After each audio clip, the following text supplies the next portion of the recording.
দর্শক, এই মুহূর্তে আমরা অবস্থান করছি রাজধানীর শাহবাগ এলাকায়। এখানে কিন্তু প্রাথমিক যে সকল সহকারী শিক্ষক রয়েছেন তারা কিন্তু এখানে সকাল থেকে আসলে তারা এখানে অবরোধ করছেন, তারা কিন্তু এখানে অবস্থান করছিলেন। দফায় দফায় কিন্তু আমরা দেখতে পেয়েছি পুলিশ কিন্তু আসলে তাদের উপর টিয়ার গ্যাস এবং জলকামান নিক্ষেপ করেছে। এছাড়া কিন্তু পুলিশ তাদের উপর লাঠিচার্জও করেছে বারবার।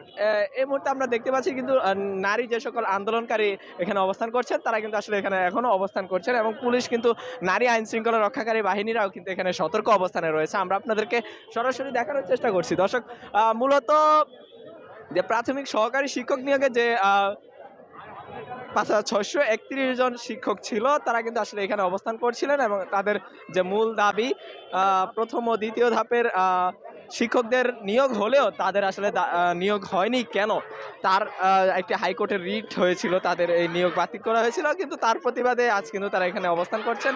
এবং দফায় দফায় কিন্তু আইন শৃঙ্খলা রক্ষাকারী বাহিনী তাদের উপর জলকামান, আমরা সকাল থেকেই দেখেছি যে তাদের উপর জলকামান নিক্ষেপ করেছেন, এবং এই মুহূর্তে কিন্তু আইন শৃঙ্খলা রক্ষাকারী বাহিনী সতর্ক অবস্থানে রয়েছেন এবং তারা কিন্তু আসলে সড়ক অবরোধ করে এখানে অবস্থান করছেন। আমরা আপনাদেরকে সরাসরি দেখানোর চেষ্টা করছি। আমরা একটু আপনার সাথে কথা বলতে চাই, আসলে আপনারা এখানে কেন উপস্থিত হয়েছেন? এটা আমাদের ন্যায্য অধিকার, আমাদের অধিকার দিয়ে কেন হরণ করা হলো? আমরা সামাজিকভাবে, আমরা মানসিকভাবে, আমরা অর্থনৈতিকভাবে আমরা হেনস্থার শিকার হচ্ছি। আমরা ডোপ টেস্ট করছি সিভিল সার্জন কার্যালয় থেকে, আমাদের মেডিকেল টেস্ট করা হয়েছে, আমাদের যোগদানের ডেট দিয়ে 31 জন অবৈধভাবে 31 জন রিট করাতে আমাদের নিয়োগ যোগদান কার্য অবৈধ হয়ে যাবে। আমরা বৈধ চাকরি অবৈধ হয়ে যায়, অবৈধরা বৈধ হয়ে যাবে কেন? এই সরকার আমাদের নিয়োগ দিল কেন? এই সরকার আমাদের এভাবে রেজাল্ট দিল কেন?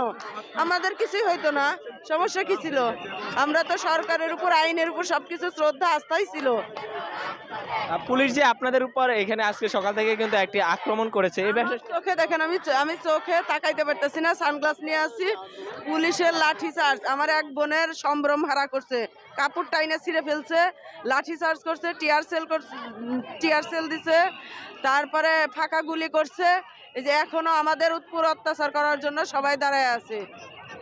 আপনারা আসলে পরবর্তীতে কি কর্মসূচি নিয়ে আসছেন বা আপনাদের পরিকল্পনা কি আছে? আমাদের কোনো পরিকল্পনা নাই। আমাদের special doctor Yunus Mohammad sir, সে নারী নিয়ে নারী, তার মা একজন শিক্ষক, নারী নিয়ে কাজ করে শান্তিতে নোবেল পেয়েছে। আমাদের তার স্পেশাল অর্ডারে আমাদের এই রায়টা স্থগিত করে আমাদের যোগদানের ডেট দিক। আমরা 1 সেকেন্ড, আধা সেকেন্ডও থাকবো না। আপনারা পরীক্ষা দিয়েছিলেন কবে আসলে এই নিয়োগ? আমরা পরীক্ষা দিয়েছি, আমরা পরীক্ষা জানা কবে দিলাম? 29শে মার্চ 2023 সালের 24শে জুন। এই সার্কুলারটা, একই সার্কুলার, প্রথম ধাপের গুলো চাকরি করতেছে, দ্বিতীয় ধাপের চাকরি করতেছে, কিন্তু আমাদের বেলায় এই বৈষম্য কেন? আমরা কেন এই বৈষম্যের শিকার হলাম? আপনারা কতজন এই বৈষম্যের শিকার হচ্ছেন? 6531 জন। আসলে এখন আপনারা আসলে কি করতে চাচ্ছেন এখানে যে সড়ক অবরোধ করছেন?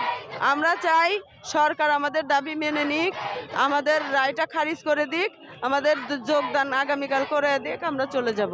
আমরা তো হারেনস্তা, আমরা তো ভাই কাউরে কষ্ট দিতে আসি নাই। আইন শৃঙ্খলার উপর কি আমাদের আস্থা নাই? তাদের কি আমরা শত্রু? কেন আমরা তাদের কষ্ট দেব? আমরা নিজেরা কষ্ট করবো। আমাদের সংসার, সন্তান, 6 বছরের সন্তান ফেলে রেখে 4 দিন ধরে এখানে 5 দিন ধরে অবস্থান করছি কেন?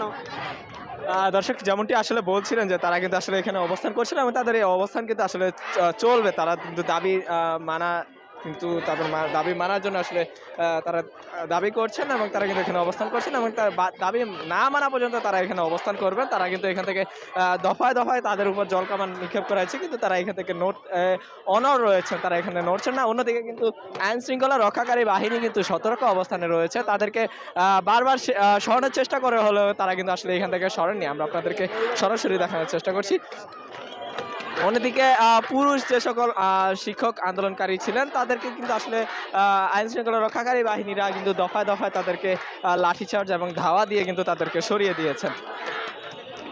দর্শক, আমরা আপনাদেরকে সরাসরি দেখানোর চেষ্টা করছি আইন শৃঙ্খলা রক্ষাকারী বাহিনী কিন্তু এখানে সতর্ক অবস্থানে রয়েছে, এবং তারা কিন্তু আসলে আন্দোলন সেই আন্দোলন কিন্তু ছত্রভঙ্গ করার চেষ্টা করছে, এবং তারা কিন্তু এখানে সতর্ক অবস্থানে রয়েছেন।